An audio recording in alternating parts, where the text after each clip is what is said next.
It's over, saying goodbye.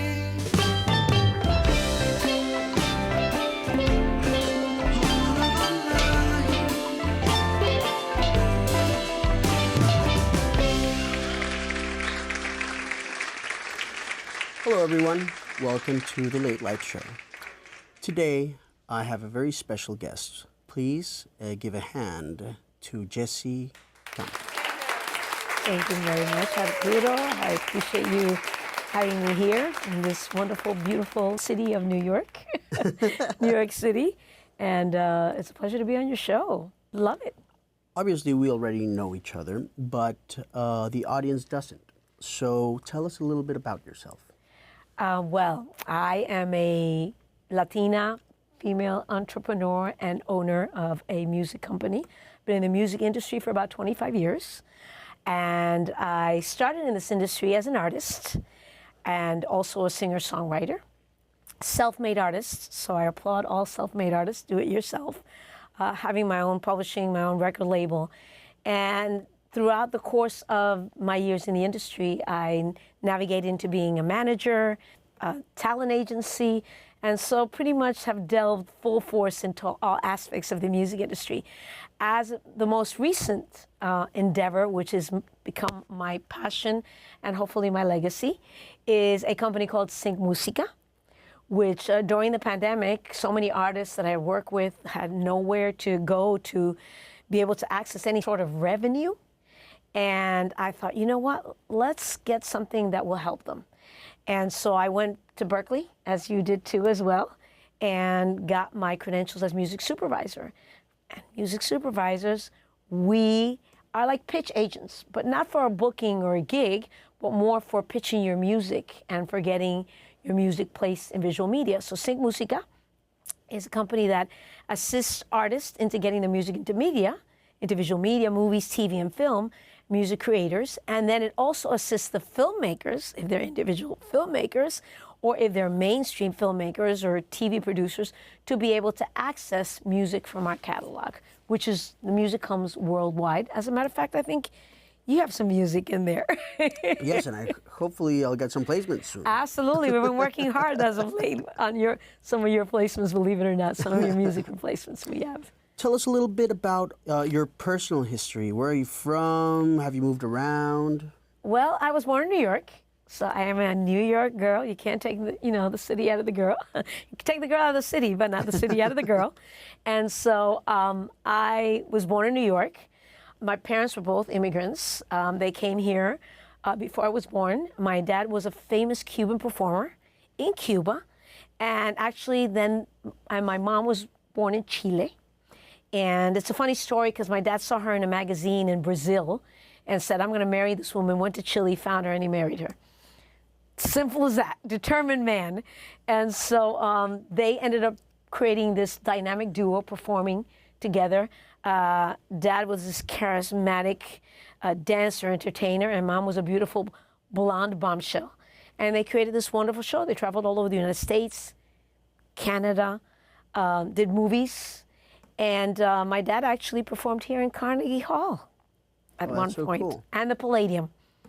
I really like in these interviews to get to know like the person behind the music, or in this case, the company also. Right. So I like to ask weirder questions.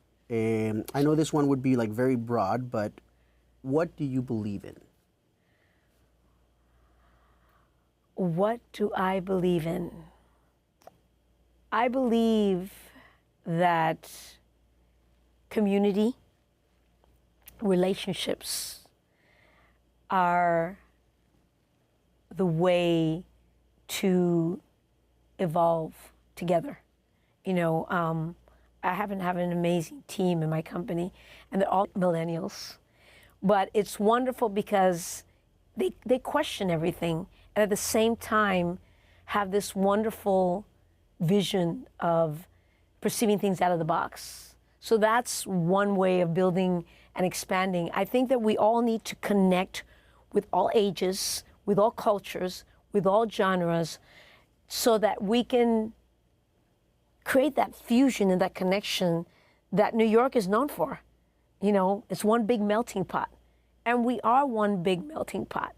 You know, by connecting with all cultures, all ages, all demographics, all aspects of religion too, you know. We can all, as one universe, come together. And I believe not only make amazing music, but make this world a better place. Yeah, that's really nice. Now you mentioned the universe, so we're going to get weirder with these questions. Ooh. So, Ooh. I love it. what's your take on aliens? My take on aliens? Yeah. Am I being interviewed by one right now? Who knows? That would explain some stuff. Yes, it would. Because you're a very unique individual. My take on aliens, wow. I used to watch the X-Files Okay. back in the days, and take on aliens. I believe that there is, you know, not E.T., but I believe that there is life beyond what we know, and a more evolved life, and maybe even a more evolved creatures, if you want to call them creatures, or beings, call them beings, more evolved, and actually even maybe more peaceful. I see. Okay, we're going to keep on with the weird questions. You gotta do that to me. What's your take on parallel realities? Parallel realities, wow. You're talking to, I'm a big fan of time travel movies. I think that's the first time I've ever stated that live. I love time travel movies. And I really think that there are parallel lives. There are parallel lives. I mean, you know, there are parallel lives that, I mean, okay, so let's take deja vu, for instance. When you're in a situation and you think you've been there before, and maybe it wasn't, you think it was in a dream, or you think that it might have been in a previous lifetime. So it could be some type of parallel situation. It could be, but have any of you ever got that feeling where you walk into a room and I've been here before? Was it 2 years ago? Was it another lifetime ago?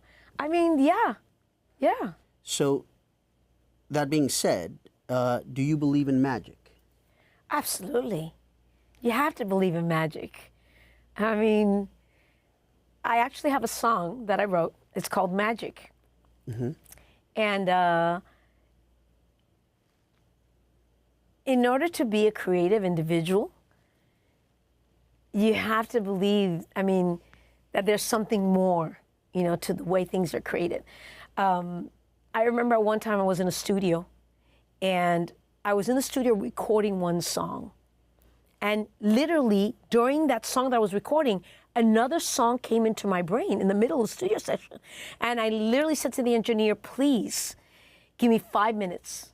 I walked out of the studio and wrote down the song that was in my head in 5 minutes. That couldn't have been just me. It was just one of those magical moments that some kind of divine download or some kind of download happened, and I was an instrument for that magical moment. I believe that, but then there's other magical moments where, you'll see someone in a bus and you'll start talking to them, and that happened to me recently, and you'll be like, wow, I feel like I know this person. This connection is so magic. You know, I believe in that type of magic. That also, you and I, you were about to leave for a flight. I was going to take you to the airport, and we sat there. I think it wasn't even under an hour. We wrote a song. You know, magic. Yeah. That's an aspect of magic into that. I truly believe that. You know. By the way, the song is called "The Mirror." And we still don't know when we're going to release it, but it's probably going to be this year. So stay tuned in our social media. We're going to let you know when we're going to release it. Can you mention your social media at this point? Absolutely. My social media for the company is Sync Musica. Across the board, so at Sync Musica, SYNC music with an A at the end. And so across the board, our YouTube, our Twitter, our Facebook, everything is at Sync Musica. And as an artist, because we are created something as artists, it's Jessi, Jessi, Campo for Twitter and Facebook, and it's Jessi_Campo for Instagram.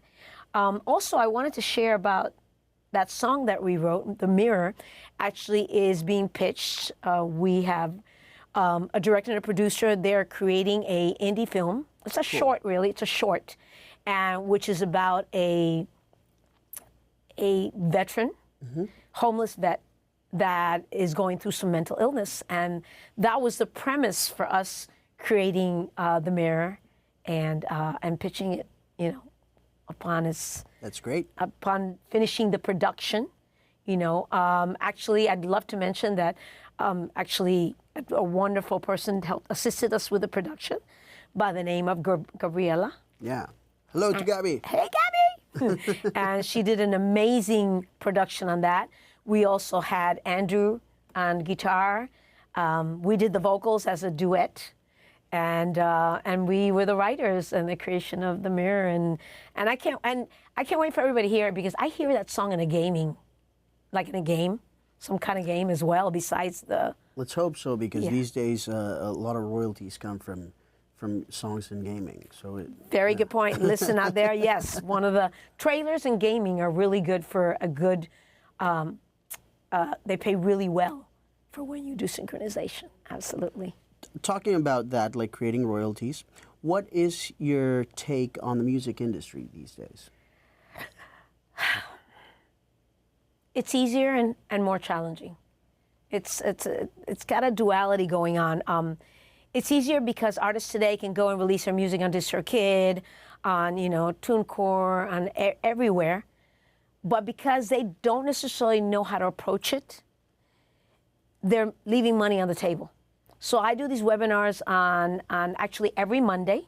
If you look up on Eventbrite and you look for webinars, Sync Musica webinars, every Monday I do webinars on Zoom on how to monetize your music, and I have special guests, which you will be soon. Yes, sir. And it's podcast webinars, and actually not podcasts yet, but webinars and panels, where I talk about how to properly register your music, so that if you're going to release your music, you can at least make some money from it. And I believe that the music industry, artists can release tons of music, but they're not knowing how to properly register it so that they can get money from it when they register. And so that is one of my pet peeves. Make sure all your music is registered so you can collect your royalties. And the easy part is that a lot of artists can release their music and be able to do out-of-the-box promotions, figure different ways. Everybody can maintain their authenticity. Back in the days, you were signed to a label. The label was dictating, hey, we want you to be this way, and you didn't have full control. An artist today can release their music and have total control. They just have to have the knowledge, the power, and maybe a couple of mentors, that they can reach out to. I'm always willing to mentor, and I just spoke today at SAE Institute here in New York. I'm always willing to mentor, and we have empower artists so that they can be able to know how to do it the right way. But it maintains your authenticity. You have a lot more control of how, why, and also what.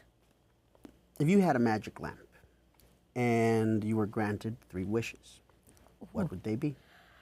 If I were granted 3 wishes, to be able to leave a legacy in the world, within the music industry, that continues on even after I'm no longer here. That's one wish. And this is kind of like a dual wish, I guess, but to live till I'm 100 and to maintain quality of life during those years, living peacefully in a lot of green, a lot of water, a very peaceful, serene place where everything is just so calm and quiet and beautiful. I guess to be able to do that. And to be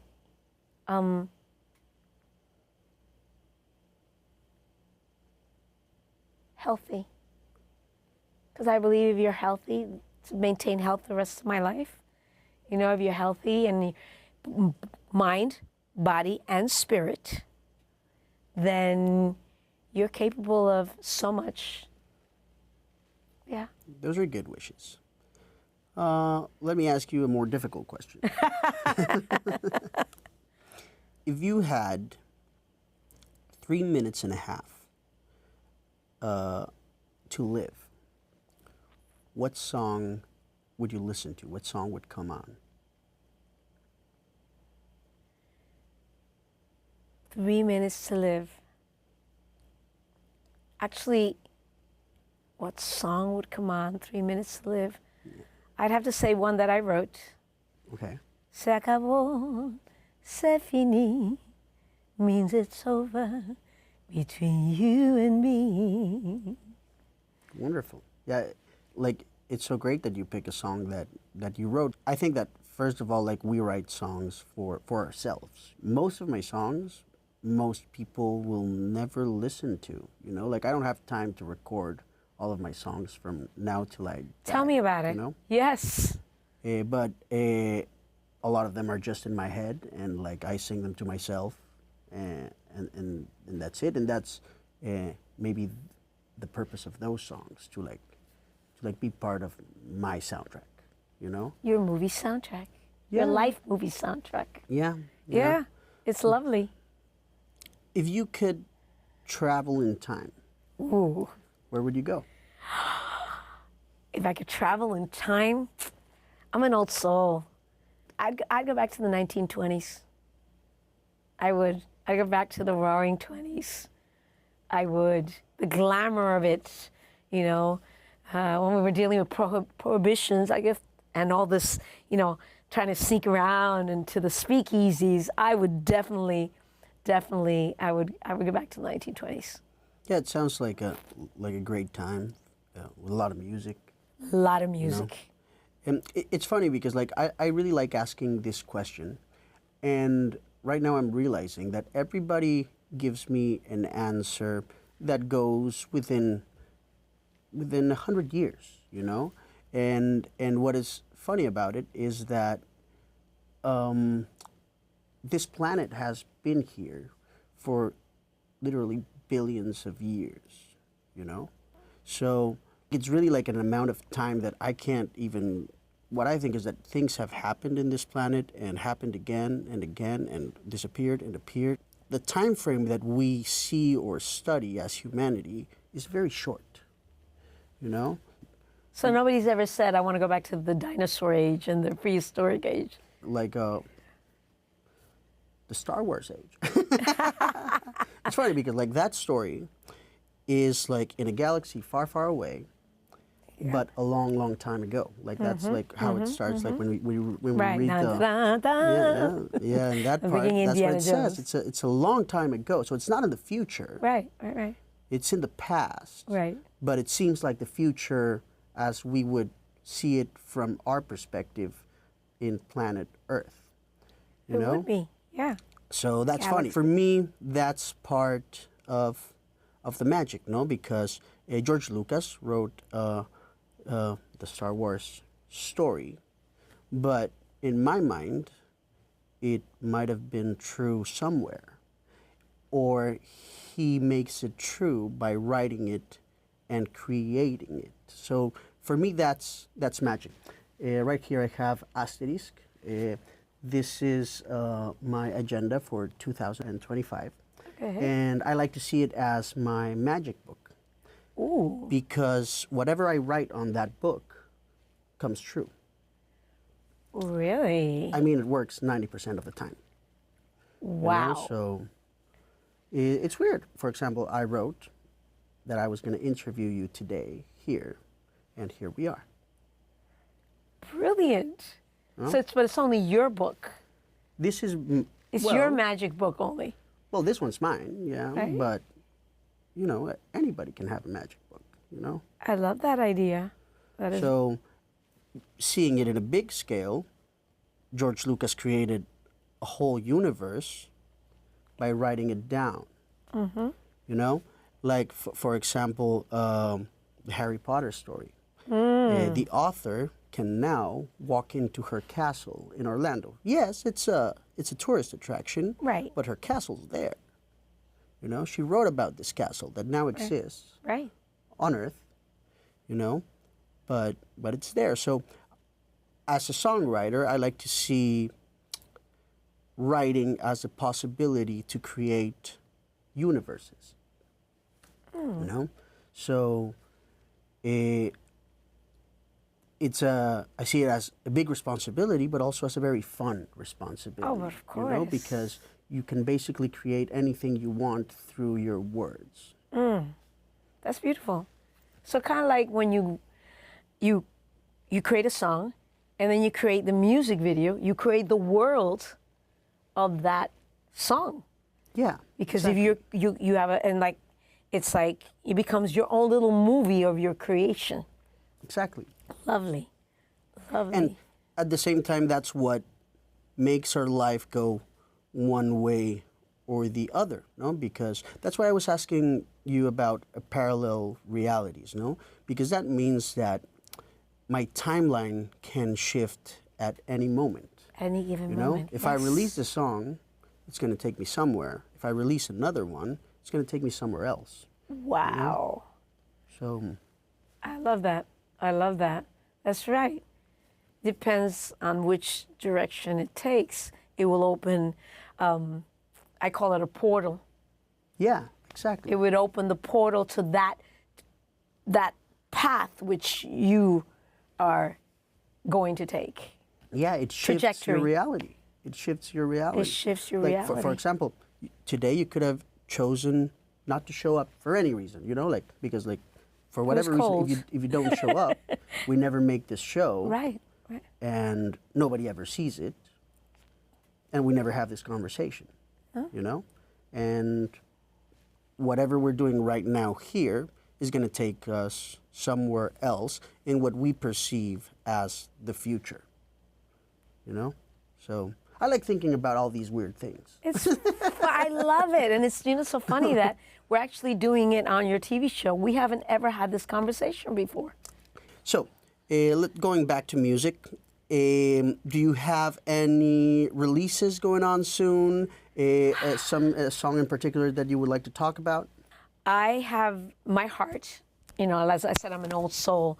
I love recording music that is from the classic Cuban, Latin, or Spanish music from the 1950s, 60s. And so I've recorded them. I have 4 albums out there, and I've recorded Como Fue, Sabor a Mí was on a Netflix series. And I'm going to be putting out this year a compilation, boleros. Nice. But the best part about this is that my mother, who you've met, Wonderful lady. Hello. hey, Ma, here with Arturo, which she adores you. I know. And she said to me one day, we're sitting having lunch, she goes, you recorded a song with your father. I want to record one. So we're going to be doing a classic, I won't reveal the song, but we're going to be recording a classic bolero, and it's being produced right now by one of my producers, Jose Velázquez, who produced my La Lupe, a tribute to La Lupe, an album called La Pasión de la Lupe. But he's producing this one song, and my mom will be singing it with me as a duet. Yeah, it's so great. I can't wait to hear that. It's just going to be so amazing. So amazing. Anything else that you would like to share with the audience today? Anything else I'd love to share with the audience? Arturo, you're amazing. Thank you. I appreciate that. Thank you. You are amazing. Thank you. The way we met at a conference in New Orleans, both of us performing out there. And my mom actually started having a conversation with you, not me. Yeah. And she said, you have to meet this young man. He's like your brother, you're like your musical brother, because he's done all so many things similar to you. He toured in Hong Kong. He's produced. He's done, you know, events. And so she was the one that said, "You have to meet Arturo." And look, right there. Had I not accepted that, maybe we wouldn't be here, but we are. And then you had an opportunity then to come to Miami and perform at our showcase. Yeah. Thank you for inviting me. Yeah, no, thank you for coming, and thank you for having me on this show as well. And so I think I'd like to say that I want to leave the audience with music brings people together. And I'm going to go along with you. Parallel, what did you call it again? Parallel realities. Parallel realities, that one moment where you do something, whether it's turning there or talking to a person on a bus, could change your world. That's great. That's really beautiful. Can you say your social media again for the audience, please? Absolutely. Please follow us at Sync Musica, especially if you have music out there that you're wanting to sync into visual media. At Sync Musica, S-Y-N-C, sync, and music with an A at the end, Musica, all across all the social media, including YouTube. And as an artist, please be on the lookout for my Bolero album with my mom doing a duet. The Bolero album will be released sometime the next few months. And Jessi Campo, Jessi Campo, music, just Google it and you'll see everything out there. And please be on the lookout for our duet that we will be releasing called The Mirror. Ladies and gentlemen, Jessi Campo. See you next time.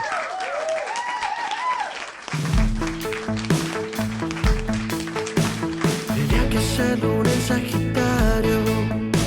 A veces no me sé controlar. De tu ventana te observo a diario. Déjame entrar. Ya estoy bastante cansado. Que en mis sueños nada sea real.